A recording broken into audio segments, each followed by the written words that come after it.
Bien-aimés du Seigneur, l'évangile de ce jour nous présente Jésus au chevet des malades. Il nous présente un Jésus médecin.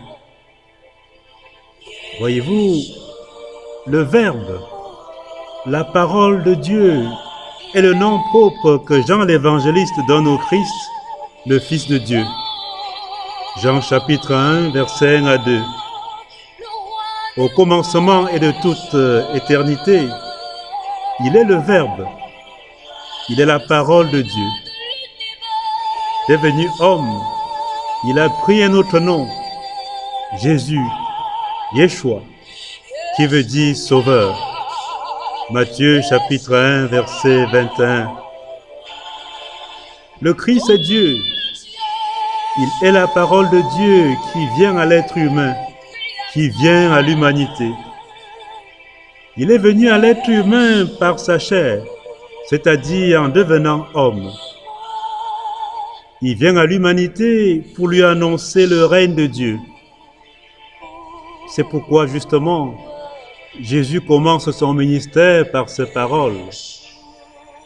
Le temps est accompli et le règne de Dieu s'est approché. Convertissez-vous et croyez à l'Évangile. C'est Marc chapitre 1, verset 15. Mes frères, mes sœurs, Jésus est donc la parole qui annonce. Non seulement il annonce, il est aussi la parole qui guérit, qui visite les malades et qui guérit, qui les guérit. Rappelons-nous ce qu'il avait dit. Ce ne sont pas les bien portants qui ont besoin de médecins, mais les malades. Matthieu 9, verset 12, Marc 2, verset 17, Luc 5, verset 31. Il disait encore, « Je suis venu pour que les hommes aient la vie et qu'ils l'aient en abondance. » Jean chapitre 10, verset 10. C'est pour ça que réellement, on le présente aujourd'hui comme un médecin. On le présente aujourd'hui, Marc le présente aujourd'hui, au chevet de la belle-mère de Pierre, malade. Voyez-vous, avant de recommander de visiter les malades et les prisonniers auxquels il s'est identifié, « J'étais malade, vous m'aviez rendu visite. J'étais en prison, vous êtes venu vers moi, disait-il. » Matthieu 25, versets 36 et 39. Avant de faire cette recommandation à ses disciples, Jésus lui-même en a montré l'exemple. Après la prédication dans la synagogue, il est parti comme en visite pastorale avec ses disciples, chez Simon, Pierre et André. De la parole, il est passé à l'action. Il est venu au chevet de la belle-mère de Pierre malade, de la fièvre, pour la guérir. Marc chapitre 1, versets 30 et 31. Et guérissant cette belle-mère de Pierre, il a guéri aussi beaucoup d'autres malades qui étaient atteints de toutes sortes de maux dans la ville de Capharnaüm et en Galilée où il était en mission. Marc chapitre 1, versets 32 à 34 et verset 39 aussi. Mes frères, mes sœurs, pour le faire, Jésus n'a pas besoin d'une consultation médicale. Au chevet de la belle-mère de Pierre, il n'a pas eu besoin d'une consultation médicale. Comme médecin des corps, des âmes et des esprits humains, Luc chapitre 4, verset 23, il s'approche d'elle. Il la fit lever en lui prenant la main, et la fièvre la quitta, et la dame se mit à les servir. Marc chapitre 1, verset 31. Voyez-vous, s'il est la parole créatrice du commencement, c'est Jean 1, verset 3. Il est aussi la parole salvatrice de la fin des temps qu'il a inaugurée il y a aujourd'hui plus de 2000 ans. Son nom dit sa mission. Et sa mission, à travers ses paroles et ses actes, dit aussi son nom, dit ce qu'il est. Yeshua, Jésus, le Sauveur. En tant que créateur et sauveur, il connaît mieux que quiconque ses créatures. Il sait mieux que quiconque, mieux que toute superstructure médicale, restaurer la condition saine et sainte de ces créatures, laquelle condition avait été pervertie par le péché, par les maladies et par toutes sortes de souffrances existentielles. C'est dommage que dans certaines politiques de santé publique, dans la lutte contre les pandémies et autres maladies qui minent la santé et le bien-être humain, on l'exclut, on le met de côté. Jésus est pourtant le médecin des médecins. Il est, d'après ce que montre l'évangile de ce jour, la santé des malades. Il est même la vie des morts, selon qu'il est venu pour qu'on ait la vie et la vie en abondance. Si l'on porte des soins aux malades par diverses sortes de thérapies, lui seul guérit, soit miraculeusement, soit à travers les soins et les remèdes. Lui seul donne la vie. Mes frères, mes sœurs, la belle-mère de Simon-Pierre était comme morte dans sa maladie. Elle était couchée. C'est la position de la mort, de la faiblesse et de l'impuissance. Mais à travers la santé que Jésus, le Christ, lui a apportée, elle est comme ressuscitée. Elle s'est mise debout, elle s'est levée et elle s'est mise à les servir. Être debout, position de la vie, position de la force. C'est Augustin qui disait, si tu es malade, pense à la santé. Mais la santé, c'est le Christ.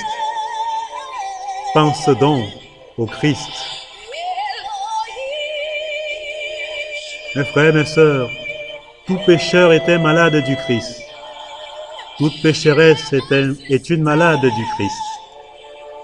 Nous sommes tous et toutes des patients du Christ.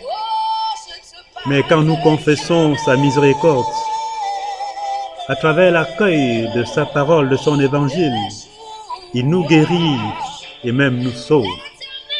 Il peut nous guérir même physiquement s'il le veut, parce qu'il est le médecin des médecins, pas seulement de l'âme et de l'esprit, mais aussi du corps.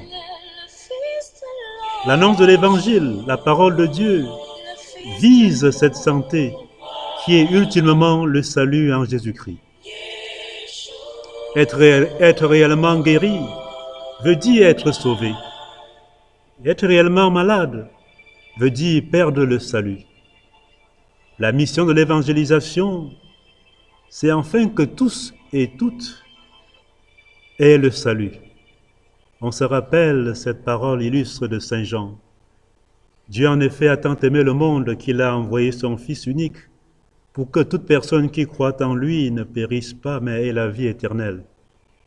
Car Dieu n'a pas envoyé son Fils dans le monde pour juger le monde, mais pour que le monde soit sauvé par lui. Jean chapitre 3, versets 16 à 17. C'est pour cela que Saint Paul se fait l'apôtre de l'Évangile, l'apôtre de la bonne nouvelle de Dieu. Il se l'impose comme une nécessité absolue, une nécessité vitale. D'où cette parole à jamais célèbre de lui. Annoncer l'Évangile, c'est pas un motif de fierté pour moi, dit-il. C'est une nécessité qui s'impose à moi. Malheur à moi si je n'annonce pas l'Évangile. 1 Corinthiens chapitre 9, verset 16. Chers frères et sœurs du Christ, à l'aide de l'économie et du capitalisme néolibéral, certains font de cette annonce de la parole du salut un motif de profit. Ils y voient un business. De nos jours, on ne manque pas de débattre sur des thèmes comme Church and Business, l'Église et les affaires, les commerçants de Dieu et bien d'autres. Certains ont eu à facturer les sacrements et d'autres services spirituels de l'Église. Sous le prétexte de réaliser les œuvres missionnaires, ils ont fait de l'Évangile un fonds de commerce. C'est pourquoi Saint Paul exhorte, disant « Si j'annonçais l'Évangile de moi-même, j'aurais droit à un salaire. Mais si j'y suis contraint, c'est une charge qui m'est confiée. Quel est donc mon salaire? C'est d'offrir gratuitement l'Évangile que j'annonce, sans user des droits que cet Évangile me confère. » 1 Corinthiens chapitre 9, versets 17 à 18.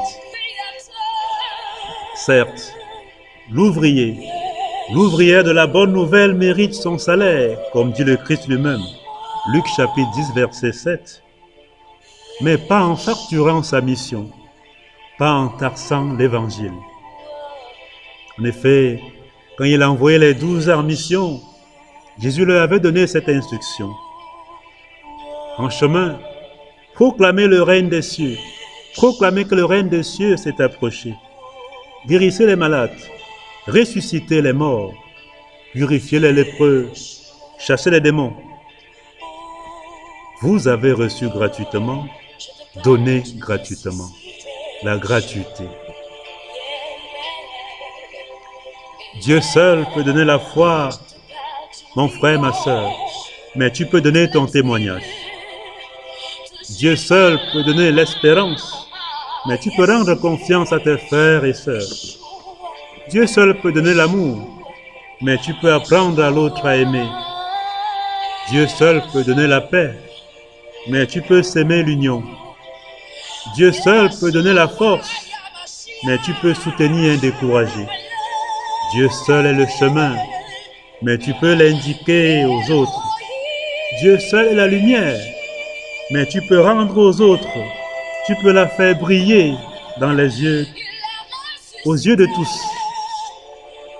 Dieu seul est la vie, mais tu peux rendre aux autres leur désir de vivre.